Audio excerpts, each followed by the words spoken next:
Tuan Jenderal ini adalah seorang Taois yang kuat, dan baju besi perang juga dihargai oleh surga sendiri. Tetapi pada saat ini, itu seperti badai hujan yang menghantam baja, dan suara gemerisik seperti mutiara menyebar ke seluruh tubuh Tuan Jenderal, membuatnya melindunginya. Tubuh dan cahaya bergelombang. Jenderal, Jenderal. Hujan deras ini salah. Jenderal itu ketakutan. Dia dianggap sebagai yang teruji dalam pertempuran. Dia telah berpartisipasi dalam pertempuran Tianhe terakhir. Tetapi dia belum pernah melihat cuaca seram seperti ini. Saat hujan deras turun, sesama jubahnya seperti rumput dan mustard. Mereka berkarat tepat di depan matanya, menantang panas yang sepertinya beracun, dan jatuh ke tanah kesakitan, mati-matian merangkak menuju di bawah. Masuk. Pergi ke geladak. Jenderal utama tiba-tiba kembali ke akal sehatnya. Dia menarik beberapa jubah rekannya dan melemparkannya langsung ke kabin. Komandan utama memang pemberani. Dia bahkan melepas helmnya dan mengikatkannya di kepala seorang pria berjubah itu. Dia meraih dengan santai. Tuan ini akan memiliki rambut acak-acakan. Dia adalah pembangkit tenaga listrik alam Tao. Dan dia tiba-tiba menopang perisai kekuatan ilahi, seperti penghalang. Tetapi hujan turun, sehingga perisai kekuatan ilahinya hampir terkorosi. Yang lebih menakutkan adalah awan gelap ini dengan jelas diarahkan ke mereka. Setelah awan gelap melayang di atas kepala kedua armada mereka, awan itu berhenti bergerak dan mulai turun hujan dengan deras. Cepat. Semua ke dalam kabin. Cepat ke kabin. Kekuatan master melonjak, dan kekuatan ilahi tirani alam Daohua menyelimuti ribuan mil. Tetapi segera, dia mendengar jeritan dari geladak di bawah kakinya, wajahnya secara bertahap pucat. Deknya sudah berkarat, tapi hujan lebat terus. Dek itu seperti kayu busuk digerogoti nyamuk, jadi hancur lebur, tidak ada cara untuk bersembunyi. Pada adegan ini, Shen Zengran, yang sedang berdiri di kapal utama Angkatan Laut, melihatnya. Dia tidak bisa membantu tetapi tiba-tiba menamparkan pagar pembatas yang diukir dengan binatang buas, mengertakkan gigi dan berkata, mundur.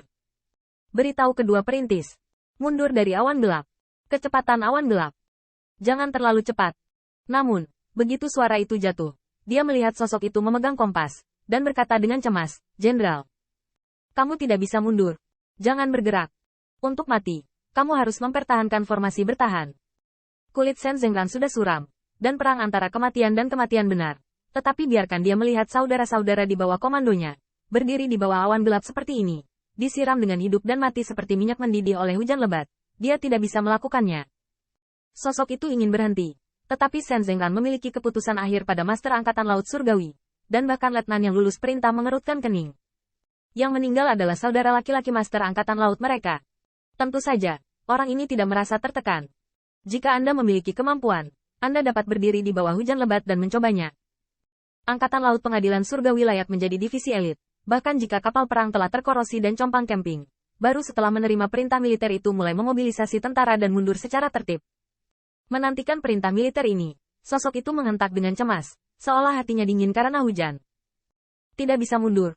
Bahkan jika kamu ingin bergerak, berkendara maju, mengemudi ke arah di mana Kaisar Ke terbunuh. Shen Zengran mengertakkan gigi dan melaju ke depan. Formasi pertempuran pertahanan barusan menempati wilayah laut yang sempit, dan tidak mungkin untuk menyerang ke depan. Pada saat yang sama, di kapal utama klan Kaisar Ke, Bai Guanxing secara pribadi berdiri di depan meriam besar yang panjangnya ribuan kaki, terus-menerus menyesuaikan pola dan mengunci arah. Beritahu kapal perang untuk menjadikan penembakan kapal utama sebagai koordinat. Ledakan. Tanda seru. Tanda seru. Tidak ada keraguan bahwa kapal utama Wen Tiangwan dibangun sesuai dengan spesifikasi kapal utama Angkatan Laut Tianting, dan keduanya adalah binatang buas emas dan besi besar yang mampu berlari kencang ke Tianhe. Di armada, barisan depan yang juga bertanggung jawab untuk menyerang dan membunuh secara alami memiliki kekuatan utama yang bertanggung jawab untuk serangan jarak jauh. Kekuatan utama artileri raksasa adalah tirani, tetapi Daojin lemah atau kecepatannya lambat. Pionir mungkin ringan dan ringan seperti barakuda yang berkeliaran di sungai Tianhe, atau seperti binatang raksasa, dengan bantuan suatu wilayah laut untuk membentuk pembatas. Saat yang disebut masing-masing menjalankan tugasnya, meskipun kekuatan absolut cukup untuk menghancurkan semua armada, bagaimana kekuatan seperti itu bisa ada? Sama seperti pertumbuhan marga Kunpeng, jalurnya hampir dua, umumnya setelah menjadi dewa. Bahkan sesepuh dalam marga memilih jurusan Kun atau Peng untuk keturunannya berdasarkan akar dan perawakannya. Peng melakukan perjalanan selama 9 hari dan menghadap ke sungai Tianhe. Kun dapat mengembara di sungai Tianhe. Pembangkit tenaga listrik faksi Kun yang telah membudidayakan kedaceng dapat bertarung melawan binatang buas di Laut Biru. Jika setiap ras ingin bertahan dan menjadi kuat, setiap detail secara alami akan berkembang menjadi ekstrim, seperti halnya dengan armada klan Kaisar Ke. Tapi kapal utama Wen Tianguan dulunya persis sama. Dalam pertempuran Kaisar terakhir, kapal sebelumnya telah membunuh gerbang Nantian dan membunuh Raja Nantian sebelumnya dalam satu tembakan. Sangat disayangkan bahwa kapal induk dirobek-robek oleh Kaisar Yuantian, yang ini dibangun sesuai dengan kapal induk sebelumnya. Begitu artileri pertempuran kapal utama ini menghantam secara langsung, itu adalah senjata menakutkan yang mampu membunuh Kaisar dan yang kuat. Dan sekarang, Bai Guanxing secara pribadi menyesuaikan skala senjata perang ini. Ledakan. Tanda seru. Tanda seru. Suara keras yang mengguncang bumi menyebar melalui Tianhe, memecah ketenangan yang mematikan pada saat ini. Sosok yang memegang kompas baru saja pulih dari rasa kesal, mendesak kompas, dan berteriak ke langit. Yunjuan Yunshu. Sosok yang memegang kompas ini nampaknya bijaksana, dan bisa mengubah fase langit dan bumi. Namun, meski awan gelap sudah bubar, semburan puluhan meter sudah cukup untuk meledakkan bintang menjadi api bubuk. Bahkan jika bodinya Anda juga bisa melihat kapal utama Angkatan Laut di belakang. Jelas. Kapal perang utama pionir kedua, di langit yang penuh api ini, bahkan tidak ada kipas angin.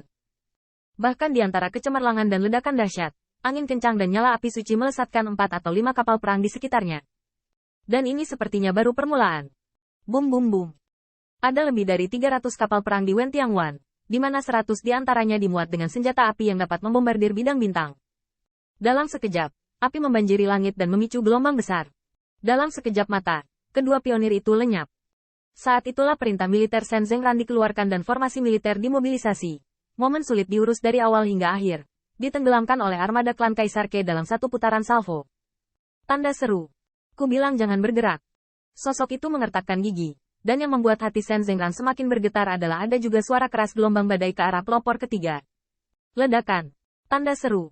Tanda seru. Kecemerlangan yang tak terhitung jumlahnya meledak, dan dengan mata Shen Zengran dia bahkan bisa melihat Dao Jin Dao Ti meledak di antara ranjau, menghancurkan daging dan darah klan Kunpeng. Mayat dan daging kun raksasa, dan puing-puing kapal perang Angkatan Laut yang meledak ke langit, menelan wilayah laut itu dalam api perang. Dalam serangan tentatif, pelopor pertama, kedua, dan ketiga dari pengadilan surgawi akan dimusnahkan. Shen Zengran tidak bisa tenang saat itu. Meskipun hidup dan mati tak terelakkan bagi para penakluk, mereka adalah 3 armada pelopor utama. 3 juta saudara. Pemotongan biasanya hilang. Tentara 3 juta tampaknya bukan apa-apa bagi 200 juta singa yang diklaim pengadilan surgawi kepada dunia luar. Namun, sama seperti klan Kaisar Ke memobilisasi ratusan juta pasukan ini untuk mengibarkan bendera kebenaran, itu akan menghancurkan warisan seluruh ras.